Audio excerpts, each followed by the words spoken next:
But as one show closes, another one is brought back. Another one begins. Last of Us season 2, episode 1 premiered last Sunday. Ah, So I'll ah. I'll preface this. I don't think I've said anything about my thoughts on this episode to you. I You watched haven't. before I posted your review on the Instagram and TikTok and whatever. I did watch it. Now, granted, I would say I'm glad you didn't talk about really spoilers because I watched it before I watched the episode actually. Mm-hmm. And so I know generally your thoughts, but you know nothing about my thoughts. So I'm interested to get into this conversation because I don't know. I want to hear your thoughts first, though. I don't really have a complaint with this episode. I think as far as a season 2 premiere to a show that's already been established, I think it does everything right when it comes to checking off the boxes. I think it provides intrigue with a new type of idea or plot, while at the same time inviting the old elements back. Um, and it really does a great job of having the consistent dialogue and writing that was so good about season 1. Uh, Mm. I specifically said Craig Mason and Neil Druckmann. My God, do they know what they're doing? And they are absolute masters of their craft. I get that some of the dialogue scenes are pulled straight from the game, and so Yeah. at some point it's like, okay, well, you can't exactly give them credit where Well, that's Neil due. Druckmann was involved with the game and the show. So Neil Right. Druckmann is definitely now. Granted, he didn't write every piece of dialogue for either of them. He's more of the Right. game director as opposed to the one coding and writing every element of the story and things like that. But Right. Well, like, so we get new scenes that weren't in the game. Like and obviously well, it's mostly Joel, but you have Joel in therapy, which was a long 10-15 minute scene of, just two very seasoned actors performing a very well written scene together. well, And it was and beautiful. I have a lot of thoughts on that, but I guess you bring up an interesting point, and it's how I want to like before we get too deep into this conversation. I already talked about with The Last of Us. I'd only played a few hours of the first Last of Us. I know I know of Abby's existence, and I will preface this with a spoiler. Even though I won't say exactly what happens, but I know what happens to Joel. We have talked about it on other episodes, but I'll still preface with a spoiler. I do know what happens to Joel, and I know that I knew about Abby's character existing. I know nothing about her. But I really don't know much about this game. You said that and you have played Last of Us. Like, how much do you know about Last of Us 2, the video game? I've played Last of Us Part 1, and then I watched like a playthrough of Part 2 because at the time I didn't want to Okay. spend $60 or $70 on the game.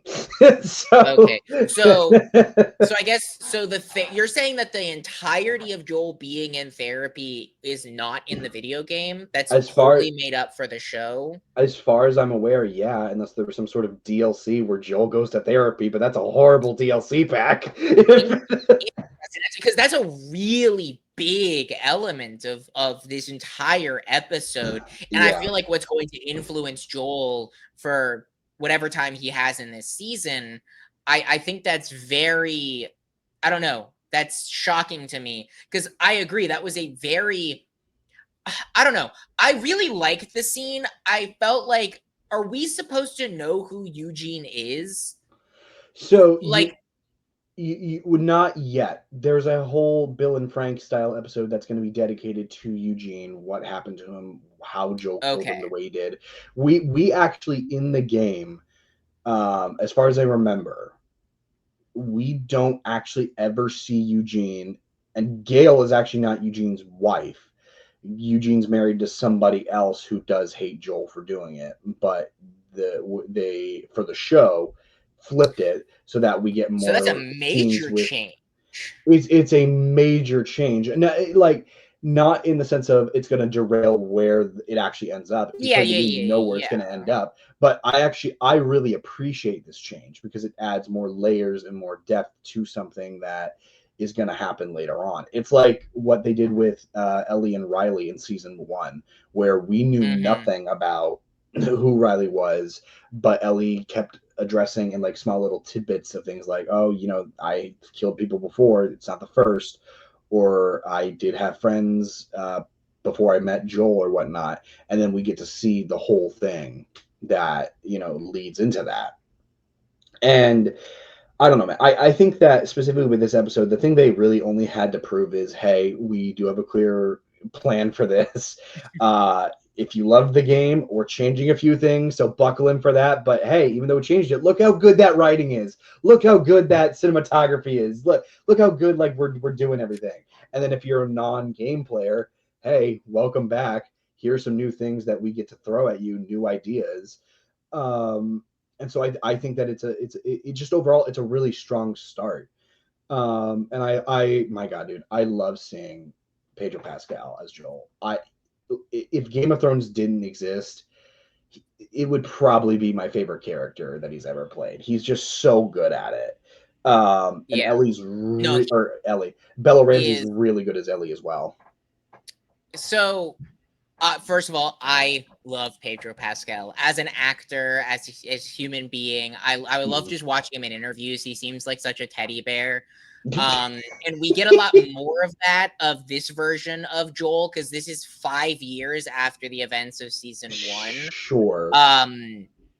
So like I don't know. I really do. I feel like so here, okay. I do have, and I don't know how to frame this. I don't know. Sure. I don't want to call it a problem, but I guess I had an interesting experience watching this episode. Okay. I did admittedly mention at the end of season 1 that I wasn't sure if I really wanted a season 2, mainly because I know where this goes, but also just because like I felt like I got a lot out of these characters in that one season, and I wasn't sure how I was going to feel about season 2. And I will admit, I am a little bit hesitant still. And so the Sure. reason why I say that is because I think the character progression, it makes sense for their characters. It's even brought up in therapy with Joel, where it's brought up of like, are we seriously going to sit here and talk about the most lame ass stupid fucking problem in the entire world that a 19-year-old doesn't want to spend time with her dad? Like that's the most generic problem. Like again, the character progression makes sense. I don't know. Ellie is really pissing me off. And I think that's done purposefully, but it admittedly Sure. does make it hard for me to watch the show with how much I grew to absolutely adore Ellie in the first season. It's their I really relationship. had a hard time.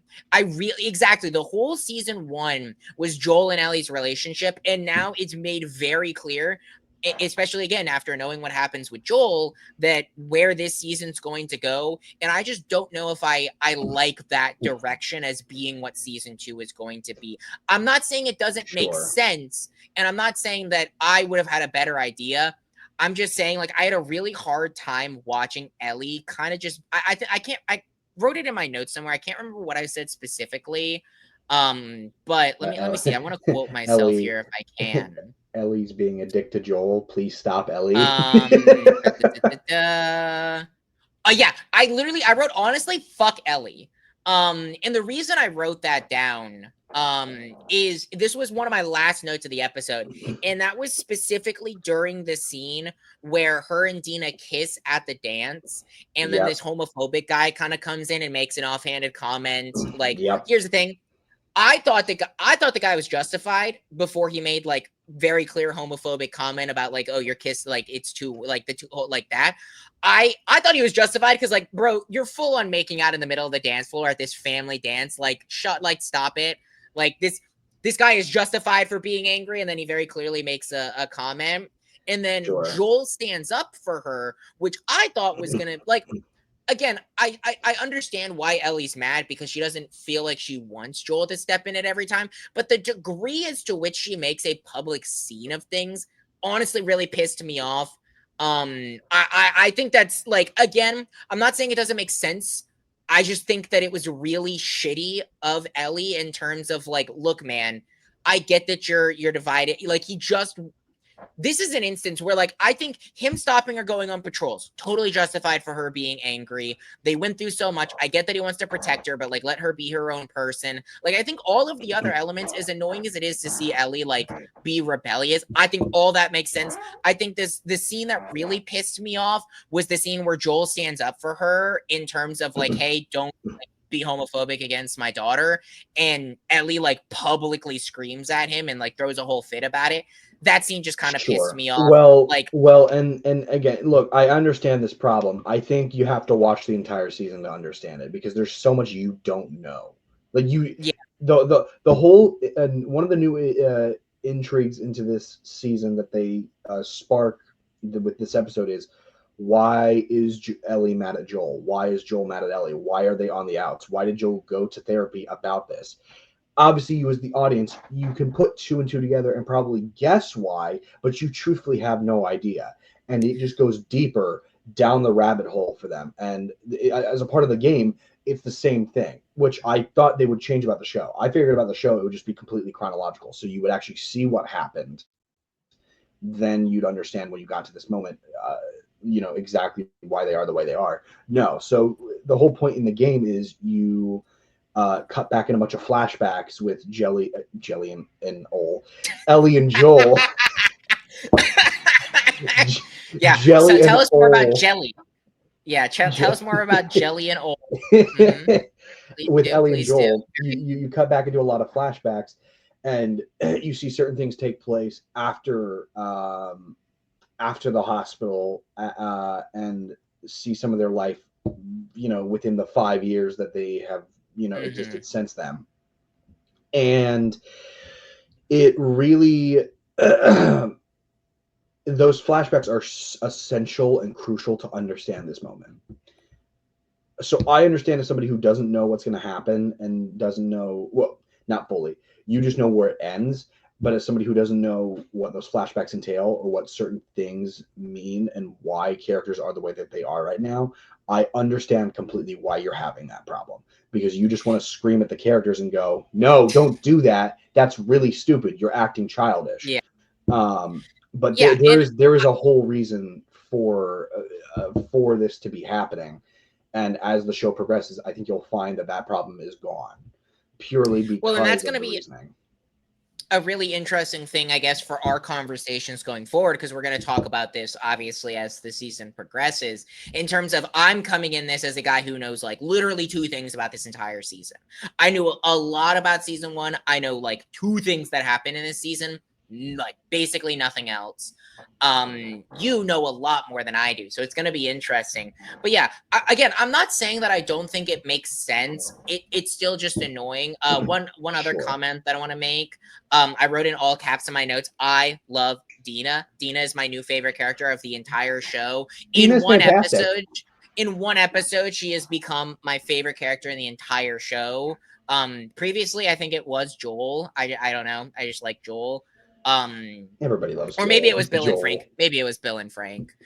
Sure. But I love, like, she is becoming, and here's one of the things that I actually really love about the way that this show is shot. And I don't know, again, I don't want to call this cinematography, but I guess the way that they tell stories is, we have the scene where Joel is working at the table on his electronics, Right. and someone walks through the door, and Joel says, "Oh, hey, sweetheart," and you're like, "Oh, it's Ellie," because we just finished following a scene with Ellie, and she's coming back from going out and hunting clickers or infected with Tommy.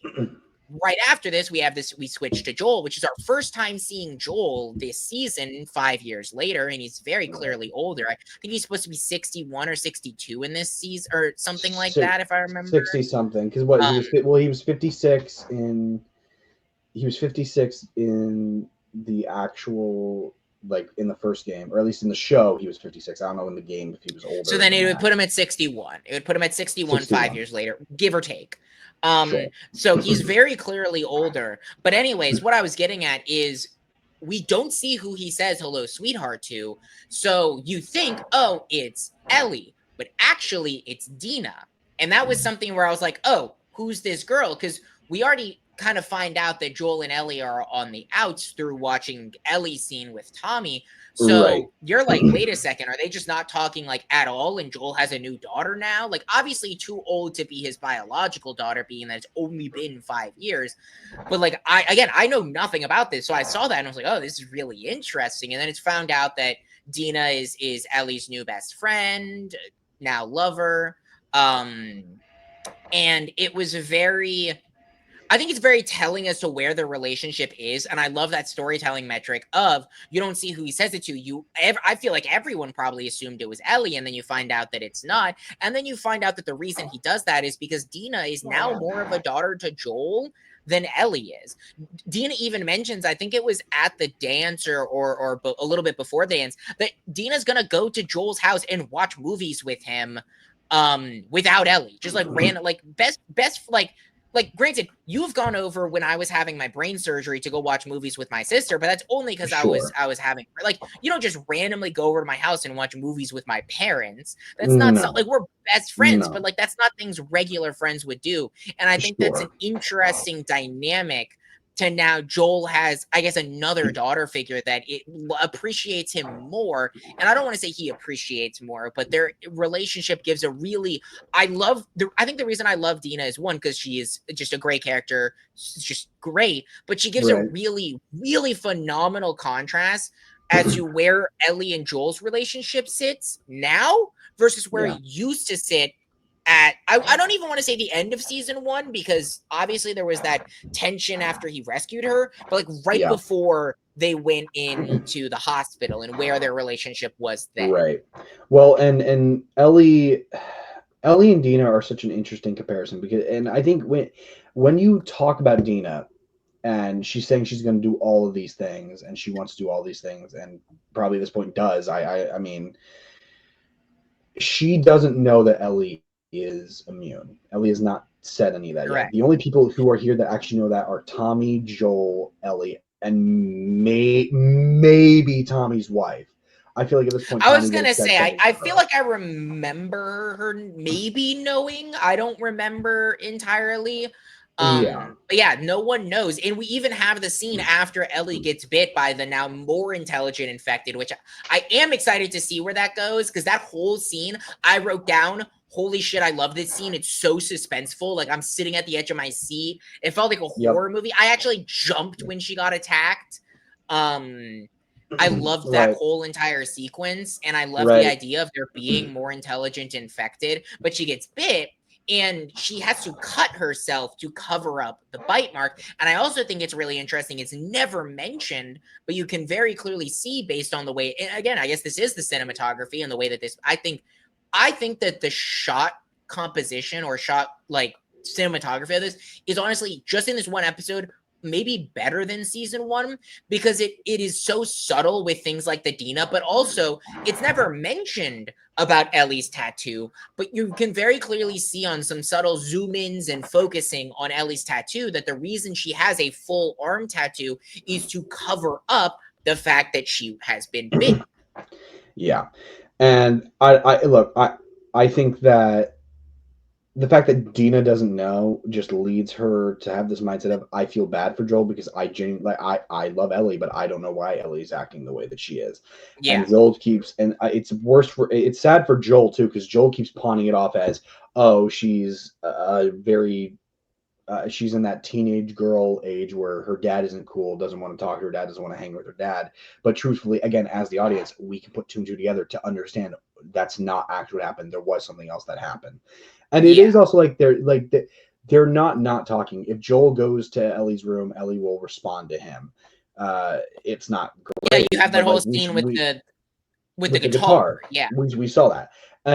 But then there's also the again, like Joel gets Ellie out there, and Joel's clearly there. He's been there the whole time. He's just not interacting with Ellie at this party, and it's not until Ellie needs saving that, or sorry, needs saving. I use quotations there. Um, that she gets pissed, and that the reason she gets pissed is because of the reason that we all know why. Joel went through this whole thing to save her, did all of these things, and then we can reasonably assume at this point that Ellie knows that something went wrong at the hospital, and Joel did not tell the truth, Was not which fully truthful. which also adds more weight to I don't need your, as Ellie says, I don't need your fucking help. Well, and I do agree that, like, I don't know, and I don't want you to tell me. I don't think Ellie knows everything about what happened. Maybe she does, and we'll find out through flashbacks. I do think Ellie definitely suspects. And I think that that definitely does give a lot more of an interesting answer as to why Ellie is acting the way that she is. Because through the end of season 1, it's made very clear. Granted, Ellie was never given the choice, but if having been given the choice, Ellie would have wanted to die because she wanted. She has the whole line at like, I think it was the second to last episode, is it can't all be for nothing. Is Yeah. she has done so many atrocious things. Now, granted, she did it to survive, but she has done some bad things. She killed people and things like that. Sure. And her as a character, and I think it makes sense for a character, is like, I can't have this have all been for nothing. And then Yeah. she had that her opportunity to do the right thing taken away from her. And this is something I am so torn on this, and I don't know how much more you have to say on this episode. So maybe we'll end it here. Maybe we'll talk about it more. But I just have one thing I really am very curious about, because it's hinted at back when there was the conversation with Abby, which definitely, and this is another thing I do know because there was a lot of controversy about it. I don't want to talk about controversy. I think it's stupid. But the character who plays Abby, I did not recognize as being Abby until they said her name, because she very much does look different than the images I've seen of Abby in the game. I don't have a problem with that. I think that it is whatever. Again, this is coming from a non-gameplay person. I think it's a stupid thing to be upset about. I think I it's agree. fine. I agree. But anyways, what I wanted to say is there's a comment that's made with the Fireflies in terms of, oh, well, she was the cure, or they don't say that she was the cure, but it's insinuated. I'm pretty sure it was insinuated. I can't remember if it was actually said or not. But then there was the whole comment made about, we don't even know if it would have worked. And I think that's a really, really interesting question. And the reason I'm torn on it is I don't know if I want an answer, and I don't know if we're going to find an answer on would this have actually worked. Because I think that would have been another really interesting way. I kind of want this to be a show now, honestly, is the alternative ending where Joel doesn't save Ellie, and then the cure doesn't work, and then Joel goes on this whole like revenge quest. I think that'd be really interesting, because I don't know, I don't like what would have happened if it didn't work, or they tried it and Ellie dies and it doesn't cure everyone, and it was only something that helped her. Because, and I think that's the reason I bring that up is something that's interesting, is because we have the whole thing with Sam back in season 1, Sam and Henry, where she tries to rub her blood and it doesn't work. And again, you could be insinuating there that maybe it's just Ellie that's immune, and maybe it would have all been for nothing, and Ellie can be all. And maybe this is something we do find out, and maybe Ellie feels remorse for feeling mad at Joel for protecting her, but Joel wouldn't have known if it worked or not. But again, I'm so torn on as to if I want an answer to the question of would the cure have worked or not, because I think that would split so many things wide open, and just it would change the way you view the characters. I feel like entirely is that one question of, again, goes back to what Ellie said. It can't all be for nothing. But if the cure would have worked, then yes, what Joel did was an absolutely atrocious. It was probably it is the worst thing that Joel has ever done. Granted, he was saving a life, but doomed the world. Or if it wouldn't have worked, then these people would have killed Ellie for literally no reason at all. It's no, and again, look, I love playing the hypotheticals game with The Last of Us, because there's so many things, like, what if Bill and Frank had actually survived? Would Joel have pawned Ellie off to Bill and Frank, and then would they have died, or would they have actually gotten there and finished the journey? Like, there's so many hypotheticals in the show and options that I love playing that with. I love playing that game with people because I could go for hours on it. But I think as an episode, we have a whole lot of season left. Anything can change. Well, I just think as of right now, the episode is well written. it's a great re-entry as far as here's the world that you knew, here are the new ideas that we're introducing into this world, such as, the clickers are now a bit, they're like predators stalking a prey, they're a bit more sentient Mm-hmm. about it. Here is some new characters with Gale, Dina, and Abby. um, and then here is a rift between your two lead characters that you love so dearly. What the heck? Like, it does so much right with allowing us to be brought back into this world, while at the same time allowing new intrigue and new ideas flow. I think that they did a good job starting that off. They just need to be consistent with it now. They need to continue continue letting us in on things, continue building the characters, which they've done successfully for they've done successfully time and time and again. So as of right now, I have no fear that they aren't gonna screw anything up. But anything can change, anything can happen.